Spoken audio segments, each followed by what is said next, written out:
Gimana kalau saya bilang, cara kita menyanyikan lagu kebangsaan selama ini mungkin keliru? Hari ini kita akan bahas sesuatu yang unik banget. Sebuah gugatan hukum yang mempertanyakan cara kita menyanyikan Indonesia Raya. Ini bukan cuma soal nada loh, tapi soal hukum, kebiasaan, dan ya, siapa kita sebagai sebuah bangsa.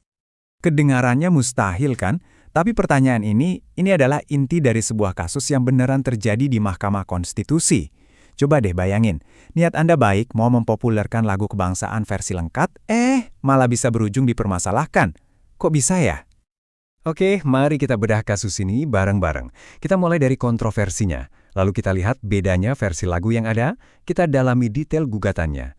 Intip prosesnya di pengadilan sampai ke perdebatan yang lebih besar, hukum versus kebiasaan. Yuk, kita mulai dari awal.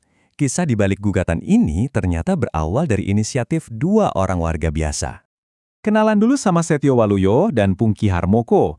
Mereka ini bukan pejabat, bukan artis, cuma warga biasa yang punya satu misi sederhana. Ngajak orang-orang untuk menyanyikan Indonesia Raya versi lengkap, 3 stanza, persis seperti aslinya. Tujuannya baik banget kan? Murni untuk melestarikan simbol negara. Tapi, apa yang terjadi?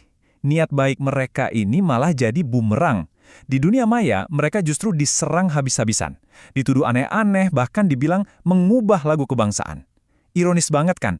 Mereka yang berusaha mengembalikan versi paling otentik, malah dituduh mengubah. Nah, pertanyaannya, kenapa publik bisa sampai bingung begitu? Yuk kita lihat sumber masalah utamanya. Ternyata ada 2 versi yang beredar. Jadi ini dia nih akar masalahnya. Di satu sisi, ada kebiasaan kita semua, menyanyikan satu stanza aja setiap kali upacara. Udah mendarah daging dari kita kecil sampai sekarang. Di sisi lain, ada versi asli yang lengkap dengan 3 stanza. Isinya itu bukan cuma membangkitkan semangat, tapi juga ada doa dan janji untuk menjaga negeri ini. Menurut para penggugat, ya versi inilah yang seharusnya dilestarikan. Tapi karena kebiasaan satu stanza sudah terlalu kuat, versi lengkap ini malah dianggap aneh dan baru. Nah, karena kebingungan dan perdebatan inilah, Setio dan Pungki akhirnya memutuskan untuk membawa masalah ini ke jalur hukum. Mari kita lihat lebih dalam soal gugatan mereka. Ini dia para pemain utamanya. Ada Setio Waluyo dan Pungki Harmoko sebagai penggugat yang kemudian didampingi oleh kuasa hukum mereka, Nana Turyana dari Kantor Hukum Permata Keadilan. Merekalah yang mengajukan permohonan uji material ini ke Mahkamah Konstitusi. Jadi, apa sih yang mereka gugat? Fokusnya ada di 3 pasal dalam Undang-Undang tentang Simbol Negara. Intinya, pasal-pasal ini mengatur hal-hal teknis soal menyanyikan Indonesia Raya. Gimana aturannya kalau pakai musik, gimana kalau nggak pakai, dan gimana aturan pengulangannya kalau mau nyanyi versi 3 stanza yang lengkap. Argumen utama mereka sebenarnya simpel banget. Menurut mereka, undang-undang yang ada sekarang bukannya memberikan kejelasan, malah bikin bingung.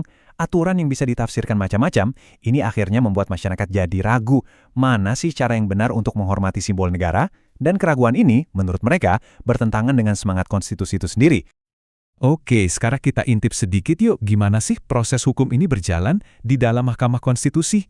Ternyata prosesnya berjalan cukup cepat loh. Gugatan masuk tanggal 28 Januari dan di hari yang sama, sidang pertama langsung digelar.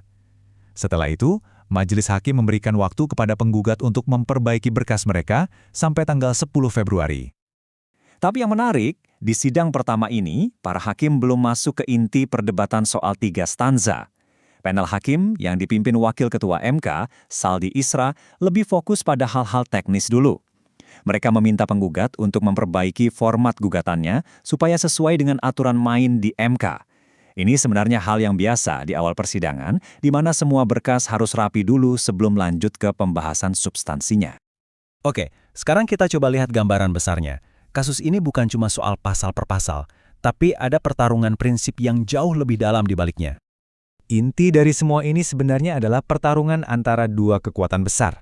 Di satu kubu ada otentisitas, yaitu keinginan untuk kembali ke versi asli yang punya nilai sejarah. Di kubu lain ada tradisi, yaitu kebiasaan menyanyikan satu stanza yang sudah kita lakukan turun-temurun dan sudah jadi bagian dari budaya kita. Jadi pertanyaannya, mana yang lebih penting? Sejarah asli atau kebiasaan yang hidup di masyarakat?